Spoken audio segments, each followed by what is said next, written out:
দর্শক, Berger Prince হাত বাড়িয়ে দিলাম অনুষ্ঠানের এই পর্যায়ে আমি এখন কথা বলবো দুহার বাবার সাথে।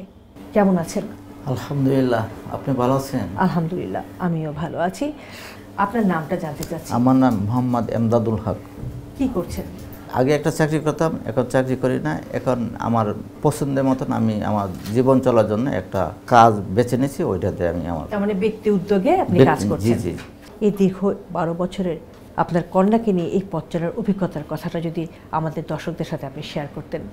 দুহা জন্ম হবে তখন আমি আগেই বুঝতে পারছি, তো ওকে আমি ঢাকা মেডিকেলে নিয়ে গেছিলাম। ডেলিভারির জন্য সময়টা অনেক বেশি পার হয়েছিল, তো ডাক্তারকে আমি বারবার বলতেছিলাম সিজারের জন্য, তো বলতেছে যে না, স্বাভাবিকভাবে আসবে, আপনি সিজার কথা বলবেন না, আর আমরা সিজার করবো না।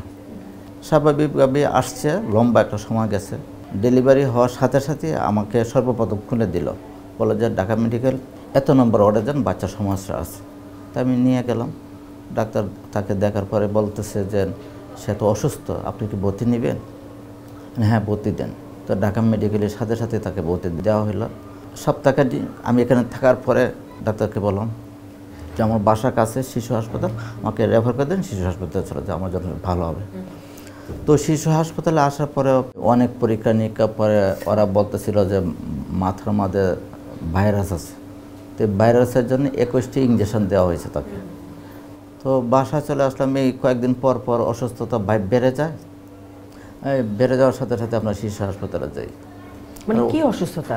ব্রেন ড্যামেজ হয়ে গেছে। 100 মধ্যে 80% ব্রেন তার নষ্ট, মাত্র 20% তার ব্রেন আছে।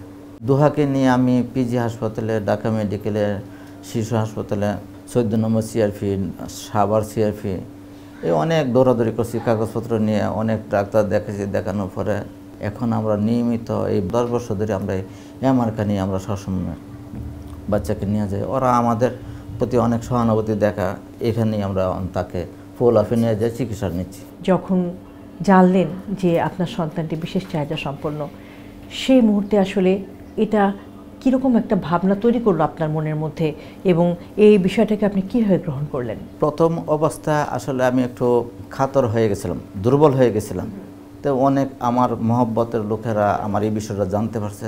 আমি একজন আলেম মানুষ, আমাকে ওরা নসিহত করে, উপদেশ দেয়, যেহেতু তুমি নিজে কোরআন শরীফ পড়ছো, হাদিস পড়ছো, তোমার তো এই বিষয় নিয়ে এত ঘাবড়ানোর দরকার নেই।